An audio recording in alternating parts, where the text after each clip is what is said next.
1982. Somewhere near Murmansk, deep within the labyrinthine command bunker of a Soviet PVO air defense regiment, a lieutenant stared at the radar screen in disbelief. There was something in the sky. It wasn't scheduled. It wasn't on the charts. And it was moving faster than anything had the right to. The radar blip had appeared out of nowhere, 80,000 feet up, near the edge of the system's ceiling. At first, they thought it was a glitch. Then the blip reappeared 60 kilometers further in, 3 seconds later. The operator called for verification. Another screen confirmed it. Then, another. Velocity calculations came in. Over Mach 3.2. The lieutenant's face went pale. Sirens blared. Protocol dictated an immediate alert. Operators scrambled to initiate a lock. Surface-to-air missile sites in the Arkhangelsk Oblast activated. 3 S-75 Dvina launchers angled their noses to the frozen sky. Target locked. Missiles launched. What they didn't know, what they couldn't know, was that 85,000 feet above them, a U.S. Air Force SR-71 Blackbird had already seen the lock-on. Its onboard threat receiver lit up. The pilot calmly acknowledged it, then pushed the throttle forward. The aircraft accelerated. At Mach 3.3, the SR-71 wasn't just faster than any Soviet interceptor. It was faster than the missiles themselves. Below, the SAM operators waited. They watched the missiles streak upward. They waited for radar confirmation of a hit. But instead, the Blackbird's signal shifted again, another 70 kilometers west.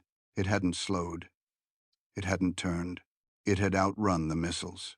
And just like that, it vanished from radar.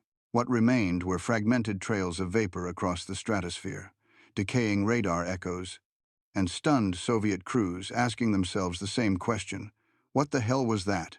It would not be the last time they asked. Because this wasn't just a plane. This was the SR-71, a machine engineered to defeat not just defenses but time. And for the next 20 years, it would fly over the most fortified airspace on Earth with complete impunity, forcing the Soviet Union to confront a terrifying truth. No matter how fast they fired, no matter how far they reached, the Blackbird was already gone. The Soviet Union didn't just fail to stop the SR-71, they failed to understand what it was. For decades, Soviet air defense doctrine rested on a series of ironclad assumptions. Assumptions that made perfect sense in the 1,950 seconds and became fatal liabilities by the 1,970 seconds. The first. Nothing manned can fly sustained at Mach 3. The thermal stresses, fuel demands, and aerodynamic forces were believed to be too extreme for any airframe to survive. Even their own high-speed prototypes like the MiG-25 had severe structural limits when pushed near Mach 3.2 and only in short bursts. The second, no aircraft can operate above 80,000 feet with functional maneuverability. Soviet high-altitude platforms like the Yak-25 and Tu-128 topped out near 65,000 feet. Beyond that, the thinning air compromised lift and engine performance. Any target above that altitude was assumed to be either a balloon or an ICBM, and neither required conventional air defense responses. The third, speed can be defeated by saturation. Soviet strategy leaned on quantity. If one missile couldn't kill the target, a wave would. If one interceptor failed, 5 more could box it in. The belief was simple. Any machine flying above them could still be tracked. And if it could be tracked, it could be destroyed. These were not theoretical beliefs. They were etched into the PVO's playbook. Their vast air defense network, hundreds of radar stations, thousands of SAM launchers, and layers of MiG-21 seconds, MiG-25 seconds, and Tu-128 seconds was built around them. Then the SR-71 arrived, and all those assumptions exploded. The SR-71 was not an anomaly, it was a violation of physics, as the Soviets understood it. It flew at Mach 3.3, not for seconds, but for hours. It operated at 85,000 feet with stability and control. It reacted to threats faster than the threats could update. Worse, It didn't just dodge missiles, it seemed to mock them. Soviet interceptors scrambled too late. SAMs launched at max range, only to watch the blip accelerate out of reach. Blackbirds didn't evade. They didn't jam. They just kept moving. By the mid-1970 seconds, Soviet command centers had entire files labeled anomalous incursions. They didn't want to admit what they were tracking, because to admit it meant that the PVO's core assumptions, speed caps, altitude, ceilings, missile saturation, were wrong, disastrously wrong. The SR-71 wasn't invisible. It was just impossible. And in the Kremlin, nothing was more terrifying than an enemy weapon you couldn't explain. By the early 1970 seconds, the Soviet Union's entire air defense doctrine was on the verge of collapse, and no one dared say it out loud. The PVO, Strany, or Air Defense Forces of the nation, had once been considered the most advanced integrated air defense system in the world. Its layered model relied on long-range radar coverage, high-speed interceptors like the MiG-25, and batteries of surface-to-air missiles, such as the S-75 Dvina and the newer S-200 Vega. The system was built not just to intercept bombers, but to obliterate them before they ever crossed into Soviet airspace. But that system had been designed in a different era for a different kind of war. It was built to track fleets of bombers, not single aircraft flying higher than reconnaissance balloons and faster than anything with wings. When the SR-71 began making routine appearances on the edges of Soviet airspace, sometimes skirting the Arctic perimeter, other times making high-speed passes near Vladivostok or the Caspian, it was like watching a predator circle a cage, always visible, never reachable. And worst of all, the system responded too slowly. Every layer of defense was built on reaction. Radars would detect, analysts would verify, interceptors would scramble, missiles would launch. It was a process designed for minutes of warning, not seconds. And against the SR-71, seconds were all they had. One pass, and the Blackbird was 150 miles downrange. To adapt, the Soviets tried automating alert protocols. They pushed early warning radars like the P-14 Tall King to maximum range. They upgraded missile guidance systems. They ordered MiG-25 units to fly standing patrols at dangerously high speeds. Nothing worked. The SR-71 was simply faster than the Soviet response cycle. But speed alone wasn't the only issue. The SR-71 also introduced an unprecedented challenge in altitude and trajectory prediction. It could shift course while cruising at Mach 3.3. It didn't fly straight paths, it curved, banked, and surged. Its onboard ECM suite disrupted radar paints, and because it flew so high, the radar reflection was limited to the thinnest atmospheric echo. The Soviet S-75 and S-125 systems had warheads that could technically reach above 80,000 feet, but only at perfect intercept angles, which rarely occurred. And the larger S-200 Vega system had the range, but not the reaction time. Doctrine couldn't adapt fast enough. By the time Soviet generals accepted that no aircraft in their own arsenal could replicate what the SR-71 was doing, the problem was already strategic. It wasn't just about tracking the Blackbird. It was about the information it collected. Each mission wasn't just a violation of airspace, it was a direct extraction of state secrets. Missile deployments, submarine bases, fuel depots, rail mobilization hubs. The Blackbird saw them all, and left before anyone could fire. In closed-door meetings, Soviet commanders began using a new term to describe the SR-71 threat. They didn't call it an aircraft, they called it a gap, and that gap was growing by the day. The moment Soviet air defense commanders realized the game had changed forever came on the 20th of June, 1974. It was a routine day on the surface, but far above the Sea of Japan, cruising at over 85,000 feet, and moving at Mach 3.2, a U.S. Air Force SR-71 designated Article 2022 was on a mission unlike any other. Its flight plan traced a curved path from Okinawa to the Kamchatka Peninsula. hugging the periphery of Soviet territory while photographing naval installations, radar outposts, and mobile missile units recently moved east of Vladivostok. But this time, Soviet commanders were ready. They had triangulated previous SR-71 flight patterns and reinforced the area with 3 separate S-200 missile battalions. MiG-25 interceptors had been placed on high alert status across the eastern districts. Their mission was simple: catch the American plane in a pincer, and finally, bring it down. The SR-71's flight crew, Major Jerry O'Malley and RSO Maj, Ed Payne, received lock-on warnings just before their high-resolution sensor sweep began. They immediately increased speed, nudging toward Mach 3.3, and climbed another 1,000 feet. The missile lock was expected, but what they didn't expect was how much the Soviets had thrown at them. 12 S-200 surface-to-air missiles launched in sequence from multiple sites. Each one carried a massive 217-kilogram warhead and traveled over 2,000 meters per second. In theory, these should have been fatal. In theory. Instead, the first set detonated far below the Blackbird's path. Their guidance systems failed to compensate for the aircraft's altitude gain and sudden lateral acceleration. The second wave missed entirely, overshooting due to the heat turbulence left in the SR-71's sonic wake.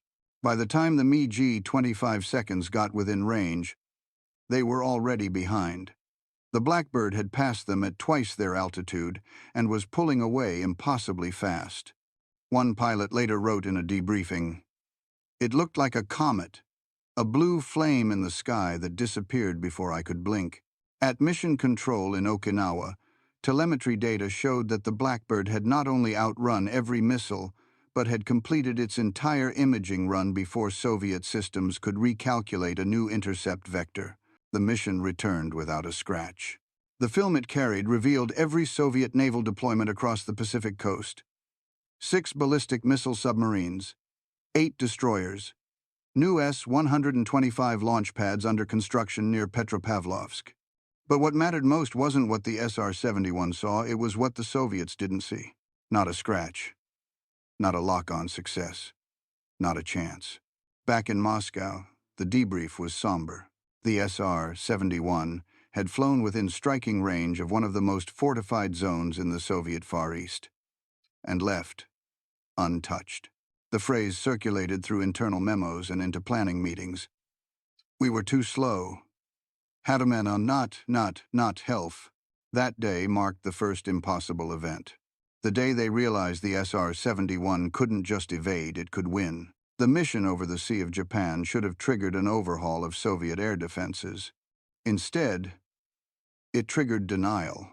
Inside the Ministry of Defense in Moscow, the after-action reports from Vladivostok were met not with panic but with suspicion. Senior officials refused to accept that 12 of their most advanced surface-to-air missiles had failed simultaneously.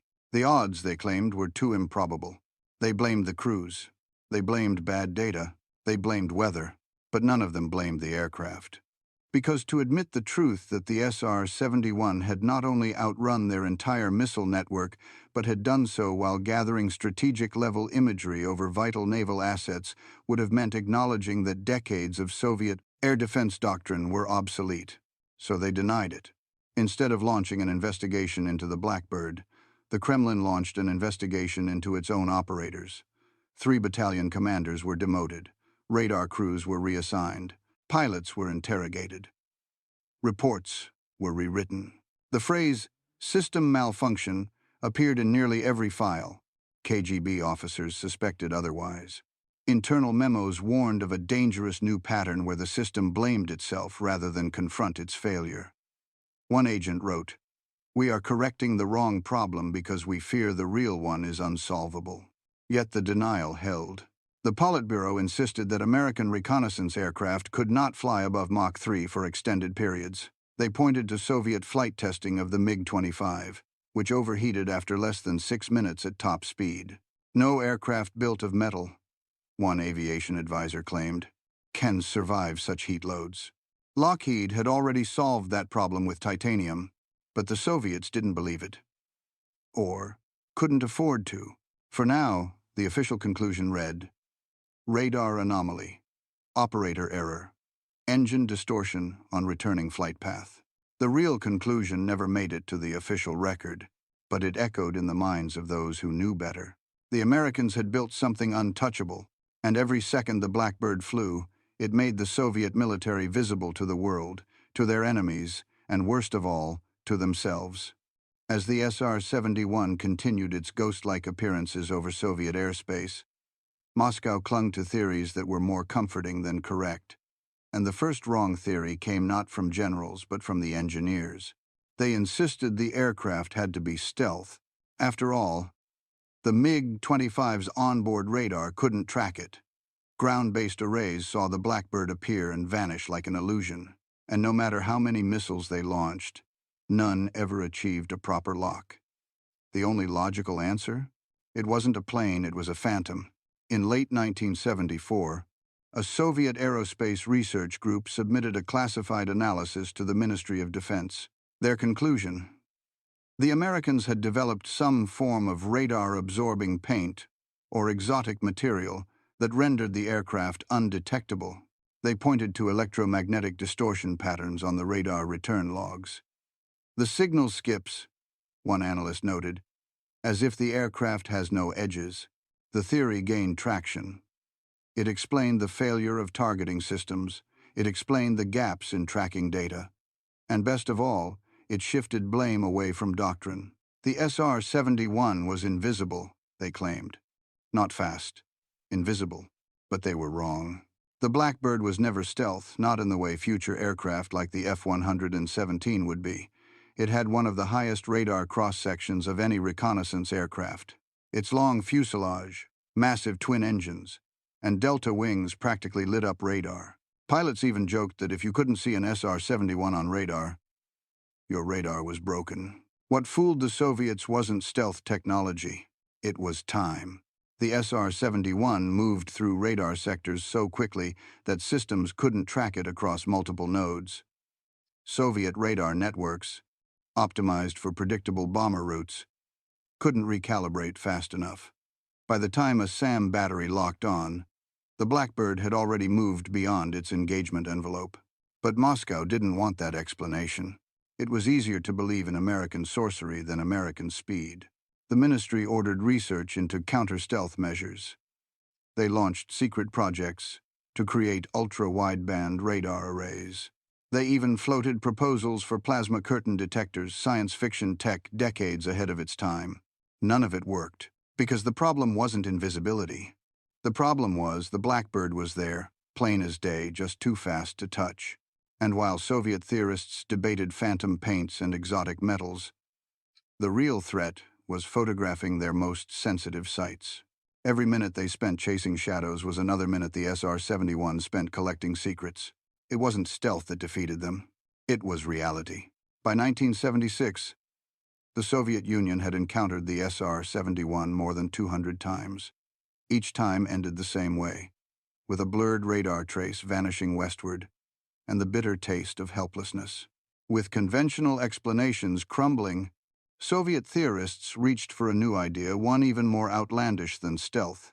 Maybe, they reasoned, the SR-71 wasn't manned at all. If no aircraft could survive the strain of Mach 3.3, then perhaps it wasn't an aircraft in the traditional sense.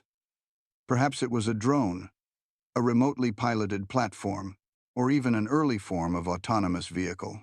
This idea took root in Soviet aerospace circles and eventually reached the desks of GRU intelligence analysts. After all, they reasoned, no pilot could endure the temperatures or G-forces involved in the maneuvers they were witnessing. In closed-door sessions, Soviet aerospace doctors reviewed intercepted telemetry and proposed another wild idea. The Americans were using experimental life support systems, or worse, sacrificing crew safety for raw data. No human can function at 85,000 feet for hours on end, one report claimed. They must be automating the operation. This theory solved many problems for Soviet pride. If the aircraft wasn't manned, then its performance didn't expose a gap in Soviet engineering or pilot training. It was simply an unmanned system, with fewer limitations. There was just one problem. It wasn't true. Every SR-71 flight had a pilot and a reconnaissance systems officer aboard. They wore full pressure suits, operated manual controls, and made split-second decisions on threat evasion and navigation. Their role wasn't optional, it was crucial. The SR-71's complex sensor arrays, jamming systems, and real-time target adjustment couldn't function without human input. And Soviet pilots, those lucky few who ever saw the Blackbird, knew it. On multiple occasions, MiG, 25 seconds, scrambled to intercept SR-71 seconds at full throttle. They never caught them, but they did get close enough to see the flame trails, the shimmering heat bloom, and in rare moments, a brief glint of the aircraft itself. Some even swore they could see the cockpit. One MiG-25 pilot flying a near-fatal intercept over the Barents Sea later reported, "It was manned. I saw it banking away. No drone flies like that." Still, the myth persisted. It crept into technical briefings and KGB files. If it was unmanned, then it wasn't a threat, it was a probe, a curiosity, not a strategic weapon. But it was manned, and it was a weapon, one of pure intelligence. The second wrong theory, like the first, gave Moscow a false sense of explanation. But neither could stop the camera shutters aboard the Blackbird. Each click told the real story, a human story, of two men in titanium armor, riding a machine the Soviets refused to believe could exist. The Soviet Union was not short on missiles, radars, or jets. But when it came to the SR-71, what they lacked was far more critical: time. Not just in seconds on the radar screen, but in strategic foresight. The Blackbird wasn't just a plane, it was an intelligence system. And the Soviets didn't grasp that until it was far too late. From the moment it entered service in 1966, the SR-71 was invisible not because it couldn't be seen, but because the Soviet intelligence apparatus fundamentally misunderstood its purpose. They thought it was a faster U-2, a tool of surveillance. It wasn't. It was real-time, active reconnaissance, feeding near-instant data to American military planners. Unlike satellites with fixed orbits, the SR-71 could be retasked mid-mission. It could photograph an SS-20 mobile missile convoy outside Novosibirsk and, 2 hours later, sweep over a naval port in Crimea before the Soviets even realized it had been airborne. The NSA received live telemetry from SR-71 sensors. Intelligence analysts in Europe could begin evaluating imagery before the plane even landed. Soviet counterintelligence never matched this timeline. Their reports took days to reach Central Command, by which point U.S. policy had already adjusted. This created a dangerous intelligence asymmetry. One example came in 1981, during NATO's Able Archer exercises. Soviet leadership feared it was a cover for a real nuclear strike. The SR-71 was deployed repeatedly over East Germany, Poland, and the Baltic Sea, not to provoke, but to confirm Soviet readiness. When its high-resolution cameras spotted mobile SS-20 units being repositioned, the information was passed to U.S. policymakers within hours. This allowed NATO to de-escalate not by guesswork, but by seeing Soviet intentions before they were even announced. The Soviets, meanwhile, had no such visibility. Their satellites were inflexible. Their high-speed reconnaissance efforts, primarily the Yak-25RV and MiG-25R, were short-legged and easy to intercept. By the time their spy planes reached American targets, the U.S. had already moved them or flooded the area with countermeasures. But the failure wasn't just technological, it was institutional.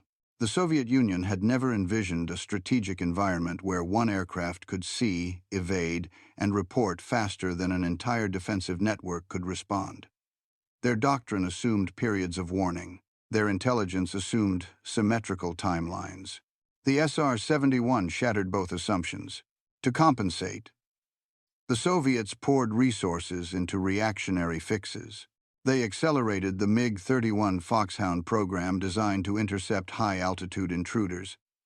They expanded their SAM networks. They even experimented with advanced passive radar and over-the-horizon detection. None of it stopped the Blackbird. And the intelligence failure deepened. even as evidence-mounted missiles missing, MiGs outflown. Sites photographed the Soviet brass remained trapped in a cycle. Disbelieve, deny, delay. They corrected their paperwork instead of their planning. One GRU analyst, in a rare flash of clarity, summarized the crisis. We are chasing the shadow, not the hand that casts it. And by the time they reached for the hand, the Blackbird was already halfway home. To the Soviet Union, the SR-71 Blackbird seemed like a single threat, a titanium demon streaking across the edge of space. But in truth, it was only the tip of the spear. What terrified Soviet strategists far more was what stood behind it. Because the SR-71 wasn't a standalone aircraft. It was the centerpiece of a sprawling, integrated American reconnaissance and response system, a machine that fused air power, space surveillance, real-time communications, and decision-making into one seamless flow. The true weapon wasn't the Blackbird's speed. It was the speed of the entire system it served. From its very conception, the SR-71 was designed to operate in sync with satellites, listening posts, command centers, and strategic strike forces. Its mission data didn't just go into archives, it fed directly into the gears of foreign policy and military action. When the Blackbird crossed Soviet airspace, its digital film rolls and electronic intelligence packets were handed to NSA analysts before the aircraft touched down. Within hours, those insights could be acted upon by the Pentagon, forwarded to NATO allies, or deployed in psychological operations. If the Soviets moved a missile, the Americans knew. If they deployed an armored division near a satellite republic, the Americans knew. No such network existed in the Soviet Union. Soviet surveillance was fragmented, relying on outdated signals intelligence, intercepted radio chatter, and limited satellite flyovers. In contrast, the U.S. system could generate a near-live composite of global military movement, updated every 12 hours. The SR-71's data filled the gaps in that mosaic, and it was never alone. The Blackbird flew alongside RC-135 rivet joint eavesdropping planes, was cued by KH-series satellites, and coordinated with underwater sonar networks tracking Soviet submarines. When it spotted something, the U.S. didn't just observe, they moved. In one case, an SR-71 detected rapid rail transport of missile canisters in eastern Ukraine. Within 36 hours, a diplomatic warning had been issued. A carrier group was rerouted into the eastern Mediterranean, and a CIA front company leaked the footage into a European news outlet. The Soviets hadn't even confirmed the leak before the world had already reacted.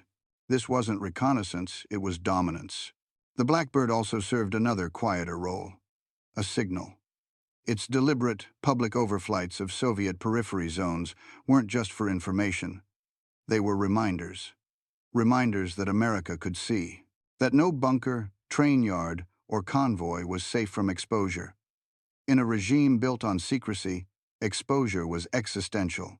The SR-71 forced Soviet planners to rethink how they moved, where they built, and how long they could operate, undetected. It slowed their responses, made them second-guess deployments, added layers of complexity to every offensive strategy, because they never knew when the Blackbird would return. They only knew it would. And unlike any other American weapon, the SR-71 didn't threaten with destruction. It threatened with clarity. It turned Soviet strength into vulnerability simply by seeing it. And in the Cold War, where perception mattered as much as power, seeing was winning. The Cold War was fought in shadows. But every now and then, the shadows gave way to light, and the SR-71 made that light blinding. For Soviet commanders, the war against the Blackbird wasn't just military. It became personal. And worse, it became public. Each failed intercept wasn't simply a tactical loss. It was a visible failure of the state's promise to defend its skies. The USSR had built its identity on strength, on invulnerability. Yet time after time, the SR-71 violated that myth, flying untouched over their most protected borders and airspace. Every mission that landed safely in Okinawa or Mildenhall carried with it the silent echo of another failure in Moscow. This wasn't abstract. It had names. It had ranks. In 1978, Colonel Sergei Tolkachev was removed from his post after his S-200 division failed to track an SR-71 over the Kola Peninsula. His career ended in a closed-door tribunal where he was accused of gross negligence in the defense of the motherland. He never saw active duty again. In 1983, a squadron of Mach 3.3 stationed near Lake Baikal was grounded for 2 weeks after failing to intercept an SR-71 that had conducted a full sweep of nearby radar installations. The pilots were not at fault, they were simply too late. But the reprimand came anyway. Each event was supposed to remain secret.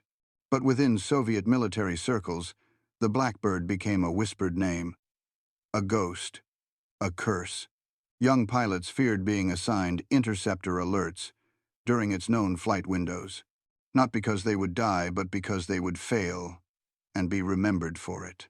Worse still, NATO and US media occasionally hinted at the SR-71's exploits. Photos published in defense journals. Interviews with American pilots who grinned as they recounted outpacing missiles.